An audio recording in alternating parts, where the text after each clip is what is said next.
ಆಡಳಿತ ಹಾಗೂ ತಾಲೂಕು ಪಂಚಾಯಿತಿ ಸಮಾಜ ಕಲ್ಯಾಣ ಇಲಾಖೆಯಿಂದ ನಡೀತಿರುವಂತಹ ಅದ್ಭುತವಾದಂತಹ ಕಾರ್ಯಕ್ರಮ.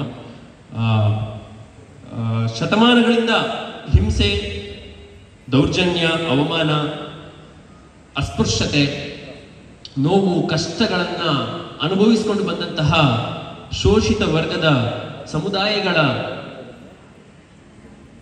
ನಾಯಕರು, ಆ ಜನಗಳ ಮೇಲೆತ್ತಿದಂತಹ ಧೀಮಂತ ನಾಯಕ ನಮ್ಮ ನಿಮ್ಮೆಲ್ಲರ ಸಂವಿಧಾನ ಶಿಲ್ಪಿ ಡಾಕ್ಟರ್ BR ಅಂಬೇಡ್ಕರ್ ಅವರು, ಬಾಬಾ ಸಾಹೇಬ್ ಅಂಬೇಡ್ಕರ್ ಅವರ ಜನ್ಮದಿನದ ಶುಭಾಶಯಗಳನ್ನು ಹೇಳ್ತಾ, ಜೊತೆಗೆ ಇನ್ನೋರ್ವ ಮಹಾನ್ ವ್ಯಕ್ತಿ, ಏಪ್ರಿಲ್ 5, 1908ನೇ ಇಸ್ವಿಯಲ್ಲಿ ಜನಿಸಿದಂತಹ ಮಹಾನ್ ವ್ಯಕ್ತಿ, ಸಮತಾವಾದಿ.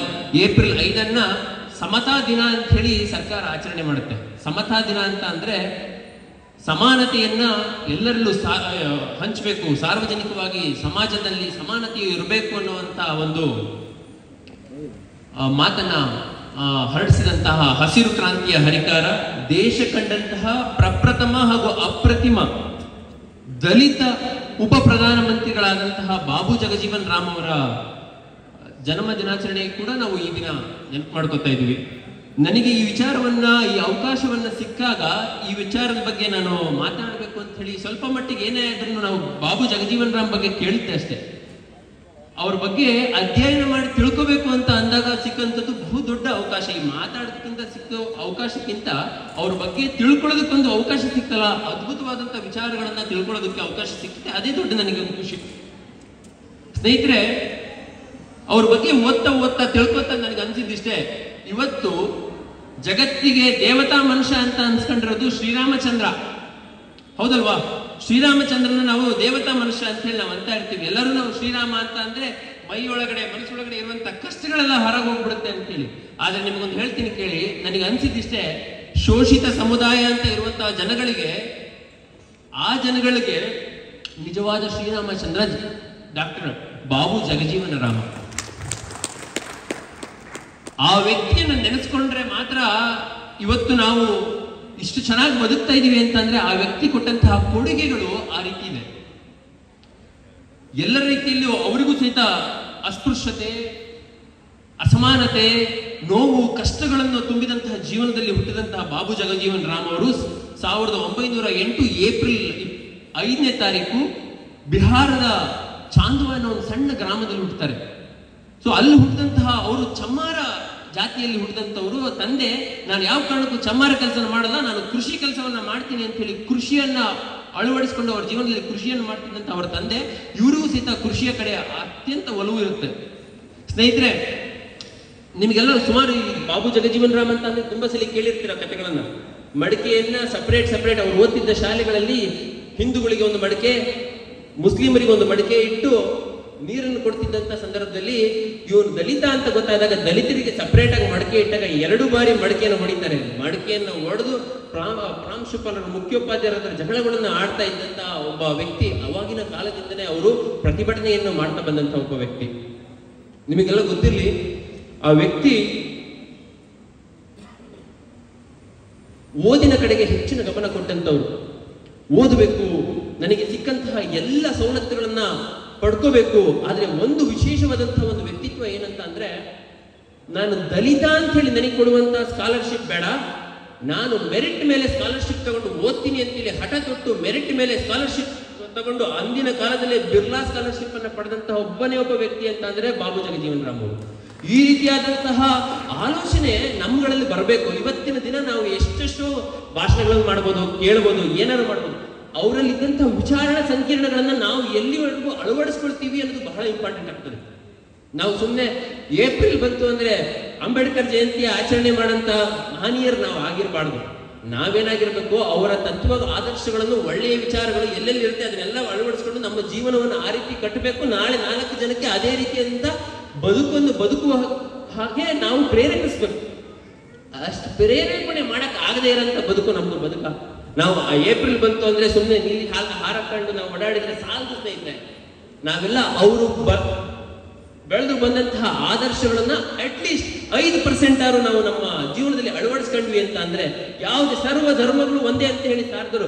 ಅವರೆಲ್ಲ ಮಾರ್ಕ್ಸ್ ತತ್ವಗಳನ್ನ ಓದಂತಹ ಬಾಬು ಜಗಜೀವನ್ ರಾಮ್ ಅವರು ಹೇಳ್ತಾ ಹೋಗ್ತಾರೆ, ಅವ್ರು ಯಾವುದೇ ಕಾರಣಕ್ಕೂ ಜಾತಿಗಳೇ ಬೇಡ, ನಮಗೆ ಜಾತಿಗಳು ಇಲ್ಲದೆ ಇರೋ ಒಂದು ಸಮಾಜವನ್ನ ಕಟ್ಟಬೇಕು ಅಂತೇಳಿ ಹೊರಟಂತಹ ಬಾಬು ಜಗಜೀವನ್ ರಾಮ್ ಅವರು ತುಂಬಾ ಚೆನ್ನಾಗಿ ಓದ್ತಾ ಇದ್ದಾಗ ಮದನ್ ಮೋಹನ್ ಮಾಳ್ವೀಯ ಅನ್ನೋ ಒಬ್ಬ ವ್ಯಕ್ತಿ, ನೀನು ಬಹಳ ಚೆನ್ನಾಗಿ ಓದ್ತೀಯ ಕಣಪ್ಪ, ಬಹಳ ಚೆನ್ನಾಗಿ ಭಾಷಣ ಮಾಡ್ತೀಯಾ, ನೀನು ಒಂದು ಕೆಲಸ ಮಾಡು, ನಮ್ಮ ಬನಾರಸ್ ಯೂನಿವರ್ಸಿಟಿಗೆ ಬಂದ್ಬಿಡು, ನಿನಗೆ ಒಳ್ಳೆ ವಿದ್ಯಾಭ್ಯಾಸ ಕೊಡಿಸ್ಬಿಡ್ತೀನಿ ಅಂತ ಹೇಳ್ಬಿಡ್ತಾರೆ. ಒಳಗ್ ಬರಲ್ಲ ನೀವು.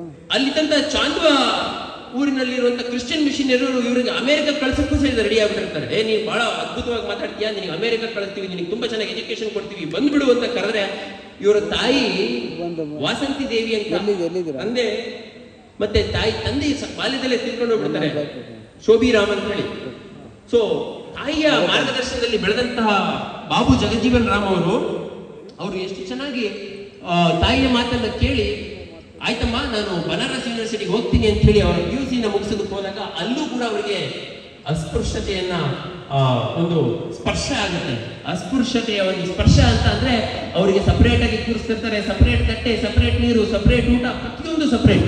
ಈ ರೀತಿಯಾದಂತಹ ಒಂದು ಅಸ್ಪೃಶ್ಯತೆಯನ್ನ ಅವರಿಗೆ ಅನ್ಟಚಬಿಲಿಟಿ ಅಲ್ಲಿ ಪ್ರಾಕ್ಟೀಸ್ ಆಗಿದ್ದನ್ನ ಕಂಡು ಅವರು ಅಲ್ಲಿಂದ ಬಿಟ್ಟು ಹೊರಗಡೆ ಬಂದು ರೂಮ್ ಮಾಡ್ತಾರೆ. ಹೊರಗಡೆ ಬಿಟ್ಟು ರೂಮ್ ಮಾಡಿದ್ರು ಸಹಿತ ಅವರಿಗೆ ಅನ್ಟಚಬಿಲಿಟಿ ಪ್ರಾಕ್ಟೀಸ್ ಆಗುತ್ತೆ.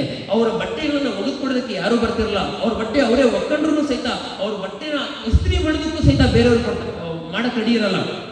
ಈ ತರದ ಒಂದು ಕೆಟ್ಟದಾದಂತಹ ಒಂದು ಸಂಸ್ಕಾರದ ಸಮಾಜ ನಿರ್ಮಾಣ ಆಗ್ಬಿಟ್ಟಿರುತ್ತೆ. ಈ ತರದ ಸಂಸ್ಕಾರವಿರುವಂತಹ ಸಮಾಜವನ್ನ ಹೊಡೆದು ಹಾಕಬೇಕು, ನಾನು ಒಳ್ಳೆ ಸಮಾನತೆಯ ಸಮಾಜವನ್ನ ಸೃಷ್ಟಿ ಮಾಡಬೇಕು ಅಂತ ಹೇಳಿ ಹೊರಟಂತ ಬಾಬು ಜಗಜೀವನ್ ರಾಮ್ ಅವರಿಗೆ ವಿಜ್ಞಾನಿ ಆಗ್ಬೇಕು ಅನ್ನೋ ಕನಸುಗಳನ್ನ ಮುಂಚೂರು ಮಾಡಿ ಸಮಾಜತಾವಾದಿ ಆಗ್ಬೇಕು, ಸಮಾನತೆಯನ್ನು ತರಬೇಕು, ಸಮಾಜದಲ್ಲಿ ನಾನು ಸಮಾನತೆಯನ್ನು ತಂದು ಸರ್ವರಿಗೂ ಸಮಾನತೆಯನ್ನು ಹಂಚಬೇಕು ಅನ್ನೋಂಥ ಪಣವನ್ನ ತೊಟ್ಟು ಸ್ವತಂತ್ರಕ್ಕೋಸ್ಕರ ಬ್ರಿಟಿಷರ ವಿರುದ್ಧ ಹೋರಾಟ ಶುರು ಮಾಡ್ತಾರೆ. ಗಾಂಧೀಜಿಯವರ ಅನುಯಾಯಿಯಾಗಿರ್ತಾರೆ. ರವಿದಾಸ 14ನೇ ಶತಮಾನ, ನಿಮಗೆ ಗೊತ್ತಾ, ಇಲ್ಲಿಗೆ 14ನೇ ಶತಮಾನಗಳ ಹಿಂದೆ ನಮ್ಮಲ್ಲಿ ಹೆಂಗೆ ಬಸವಣ್ಣ ಹೇಗರ 12ನೇ ಶತಮಾನದಲ್ಲಿ 14ನೇ ಶತಮಾನದ ರವಿದಾಸರ ಅನುಯಾಯಿಯಾಗಿದ್ರು ಬಾಬು ಜಗಜೀವನ, ಸಮಾನತೆಯನ್ನು ತರಬೇಕು ಅನ್ನೋದಕ್ಕೋಸ್ಕರ. ಸೊ ಆ ರೀತಿ ಒಂದು ಅಚ್ಚಲವಾದಂತಹ ನಿರ್ಧಾರವನ್ನು ತೆಗೆದುಕೊಂಡು ಹೋರಾಟಗಳನ್ನು ಮಾಡ್ತಾ ಮಾಡ್ತಾ ಹೋಗ್ತಾರೆ. ಸೊ ನಿಮ್ಗೆ ಗೊತ್ತಿರಲಿ, ಕ್ವಿಟ್ ಇಂಡಿಯಾ ಚಳವಳಿ, ಭಾರತ ಬಿಟ್ಟು ತೊಳಗಿ ಅಂತ ಹೇಳಿ ಬ್ರಿಟಿಷರ ವಿರುದ್ಧ ಧರಣಿಯನ್ನು ಮಹಾತ್ಮ ಗಾಂಧೀಜಿ ಮೊದಲಿಗರಾದ್ರೆ, ಎರಡನೇವರು ಬಾಬು ಜಗಜೀವನ್ ರಾಮ್ ಅವರು. ಬಾಬು ಜಗಜೀವನ್ ರಾಮ್ ಅವರಂಥ ಒಬ್ಬ ಅಸಾಧಾರಣ ವಾಕ್ಚಾತುರ್ಯವುಳ್ಳಂತಹ ಅದ್ಭುತವಾದಂತಹ ರಾಜಕಾರಣಿ ಮತ್ತೆ ಈ ದೇಶಕ್ಕೆ ದಲಿತ ರಾಜಕಾರಣಿ ಸಿಗಲೇ ಇಲ್ಲ. ನಾವೆಲ್ಲ ಯೋಚನೆ ಮಾಡಿ ಸ್ನೇಹಿತರೆ, ಬಹಳ ನಾನು ಅವರ ಇದ್ರ ಬಗ್ಗೆ ಹೇಳ್ತಾ ಹೋದ್ರೆ, ಜೀವನದ ಬಗ್ಗೆ ಹೇಳ್ತಾ ಹೋದ್ರೆ ಮುಗಿಯೋದೇ ಇಲ್ಲ, ಅಷ್ಟು ಇದೆ. ಅವರು ಅಲ್ಲಿಂದ 1936ರಲ್ಲಿ ಸಹಿತ ಅವರಿಗೆ ಒಂದು ಅವಕಾಶ ಸಿಗುತ್ತೆ ಮಂತ್ರಿ ಆಗೋದಕ್ಕೆ, ಅವರು ಆಗೋದಿಲ್ಲ.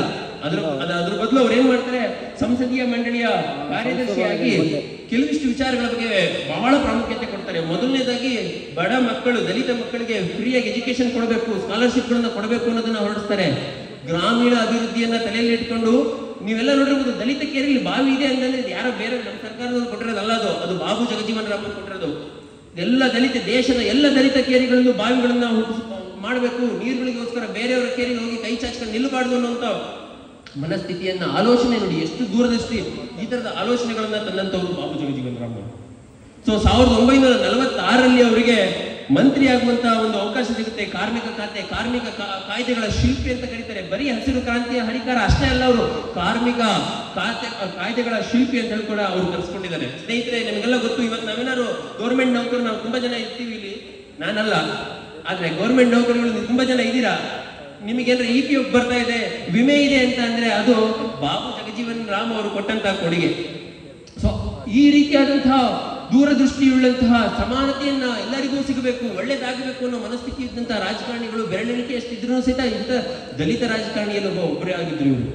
ಸೊ ಅದಷ್ಟೇ ಅಲ್ಲ, 52ರಿಂದ 56ರವರೆಗೂ ಅವರು ಸಂಪರ್ಕ ಖಾತೆಯಲ್ಲಿ, ನಿಮಗೆಲ್ಲ ಗೊತ್ತಿರೋದು, ಇವತ್ತು ಪೋಸ್ಟ್ಮ್ಯಾನ್ಗಳು ತಗೊಬಂದು ಮನೆ ಬಂದು ಸೈಕಲ್ ಹೊಡ್ಕೊಂಡು ಬಂದು ನಿಮಗೆ ಪೋಸ್ಟ್ ಹಂಚ್ತಾರೆ, ಅಂಚೆಗಳನ್ನು ಕೊಡ್ತಾರೆ ಅಂತಂದ್ರೆ ಸೈಕಲ್ ಅನ್ನು ಉಚಿತವಾಗಿ ಕೊಟ್ಟಿದ್ದು ಬಾಬು ಜಗಜೀವನ್ ರಾಮ್.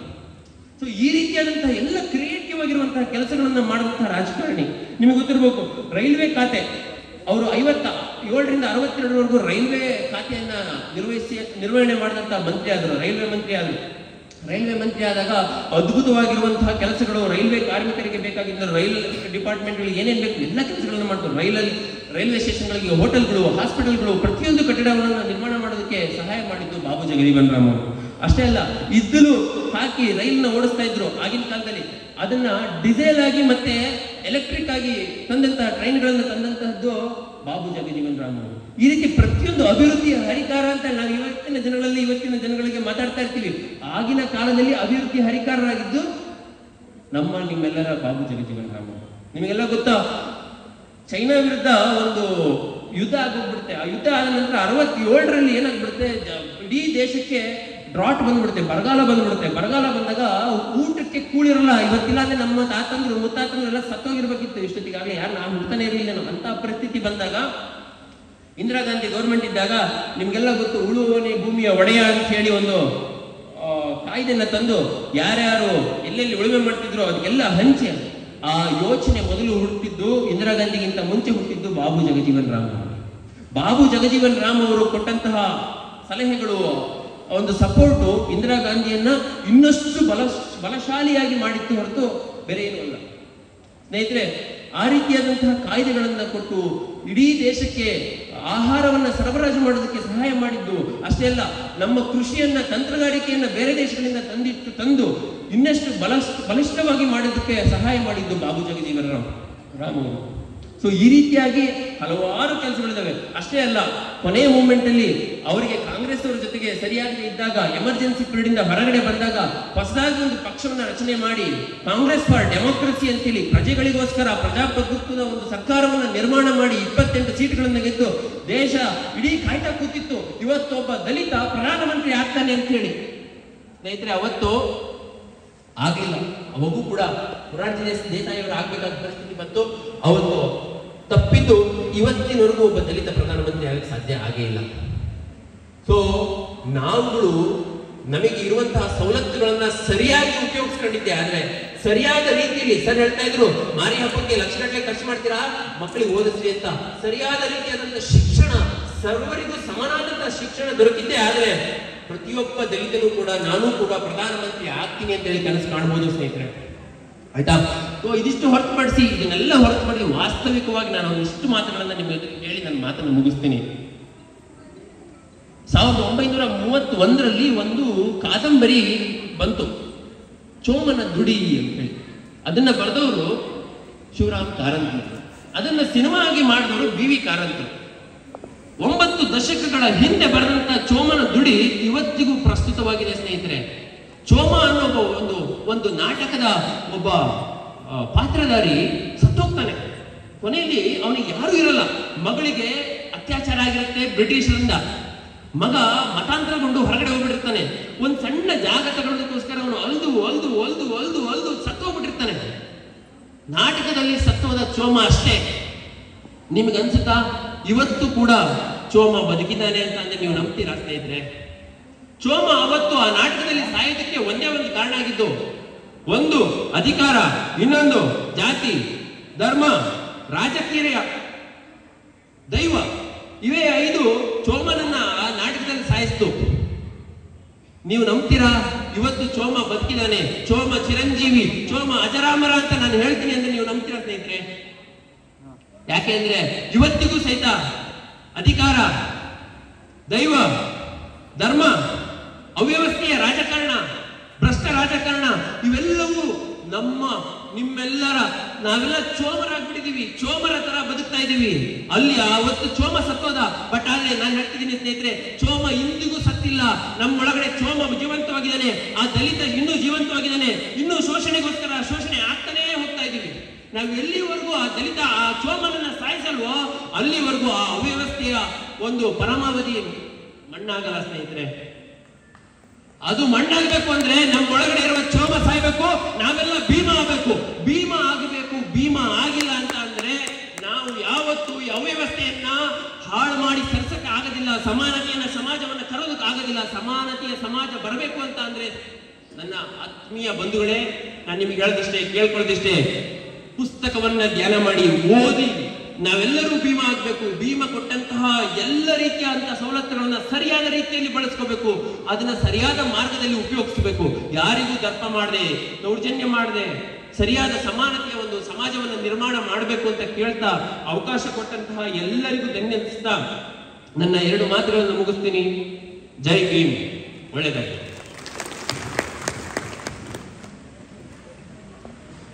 ಬದುಕಿನ